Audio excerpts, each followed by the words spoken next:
Mirë se vini, miq të vegjël dhe prindër të dashur në programin fluturues të fëmijëve. Sot kemi një aventurë të veçantë, plot ngjyra, dashuri dhe jetë. Sot do mbjellim lule, pranvera po troket. Dita zgjatet, dielli na ledhaton me rrezet e tij të ngrohta dhe natyra na fton të kujdesemi për të.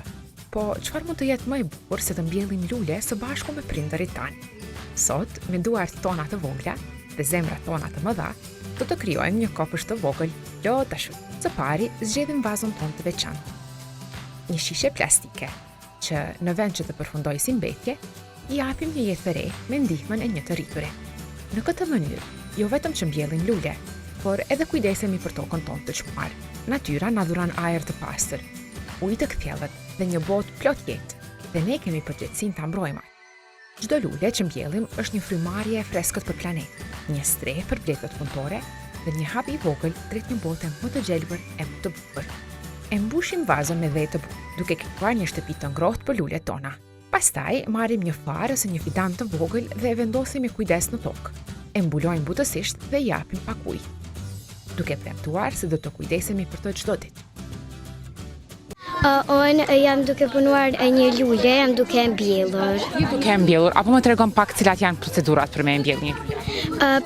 Procedurat për me mbjell një lule është a vendosim dheun dhe pastaj e marrim lulen, e largojmë nga sasia këto dhe vendosim tek dheu dhe pastaj e marrim ujin dhe vendosim. Ne jemi duke bërë një lule. Duke mbjell lule, bravo, apo më tregoni sa po kënaqeni juve këto? Unë po kënaqa shumë. Pse po kënaqesh? Çka po të pëlqen më së shumti? Gjimnastik, edhe kësingve me lule dhe gjithçka e të tjerë. Edhe po kënaqeni shumë këtu se jeni bashkë edhe me prindrit, apo ju? Po. Edhe bashkë po e shënojmë ditën e 8 marsit. A ke ndonjë urim për prindrit, për nënën? Çfarë dëshiron të thuash? Urim e 8 marsit, gëzuar me 8 marsin. Të dua shumë. Të dua shumë, faleminderit. Mia bukuroshe, po t'ja, po më tregon sa po kënaqesh sot këtu në këto aktivitete. Po, në po kënaqna. Çka po të pëlqen më së shumti për ditën së sotme? Më së shumti më ka pëlqyer yoga. Yoga të ka pëlqyer, po këtu te ky aktiviteti duke mbjellur lule, a qen ka e vështirë? Jo. Çfarë duhet bëjmë neve që të mbjellim një lule? Vetëm të marrim dhe të mbushim në të mbushim një vazë ose një plastik të tillë si kjo apo jo? Sot na jena të bëni lule, jena të mbjell lule, edhe më shumë po më pëlqen kjo aktivitet, sepse na e ruajmë tokën. E ruajmë tokën edhe me kënd po i bëjmë këto aktivitete? Po i bëjmë me nënat apo jo? Po. Çfarë e bën kaq të veçantë? Apo kënaqeni duke punu bashkë me nënën? Po. Sot po e shënojmë bashkë 8 marsin apo jo? A ke ndonjë urim për nënën edhe për të gjitha gratë mrekullueshme që na ndjekin? Unë e kam një urim, por është sipas këndimit. Ma trego ashtu. Kur busqesh në naime, sa shumë lule qelin push, kur këndon në naime, me gjanë burimin, me gurgullimin, e dini qa është në naime, është dritë e diell e jetësime, e dini qa është në naime, është dritë e diell e jetësime, kur punon në naime, është si bletan lulen push, kur këndon në naime, gjanë burimit me gurgullime, e dini qa është në naime, është dritë e diell e jetësime, e dini qa është në naime, është dritë e diell e jetësime. Bravo, të lumë, faleminderit shumë. Por një lule meriton një vazo pashtë. Prandaj, me penela dhe bojra e zbukurojmë ngjyra të ndryshme. Duke e kthyer në një vepër arti pranverore. Tani gjithçka është gati. Na mbetet vetëm të presim dhe të shohim mrekullinë e rritjes. Si e ke emrin? Ada. Ada, sa vjeç ka Ada? Katër vjeç. A ke ndonjë orim për 8 marsin? Çfarë dëshiron ti thuash nënës përmes ekranit? Të dua shumë. Të dua shumë.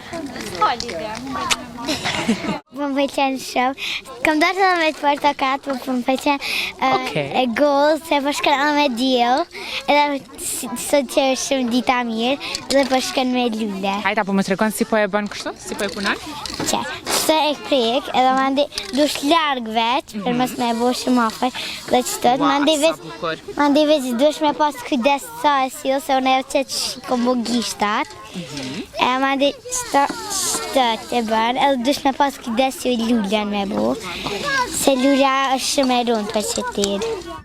Të mbjellësh një lule, përveç se është një lojë e bukur, është edhe një mësim i madh për jetën.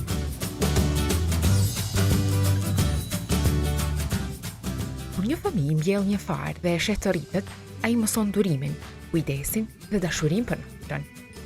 Lulet që mbjellim sot do të lulëzojnë nesër, ashtu si çdo fëmijë që rritet me përkujdesjen dhe dashurinë e prindërve. Dhe prindrit, ata janë pjesa më e rëndësishme e kësaj aventure. Kur prindrit kalojnë kohë me fëmijët e tyre në aktivitete të tilla, ata krijojnë kujtime të paharrueshme dhe i ndihmojnë fëmijët të ndihen të sigurt dhe të dashur. Fëmijët që kalojnë kohë cilësore me prindrit e tyre kanë më shumë besim në vete, më të qetë emocionalisht dhe zhvillojnë aftësinë të mira sociale. Aktiviteti ka pas për qëllim që më mbledh në hapësirën e Banevat Prishtinës edhe bashkë me fëmijë më që nuk e ditë, me nana, me fëmijët e tyre, edhe veç me përçu mesazhin, edhe rëndësinë që gratë janë aq të forta, janë aq inspiruese, edhe njëkohësisht me transmetu edhe këtë mesazh te fëmijët edhe te gjeneratat e tjera. E mira e këtij aktiviteti ka qenë më tepër argëtues që më mbledh dhe me kalu kohë të bukura këtu në Banevat, edhe me shënu disa prej aktiviteteve të ndryshme.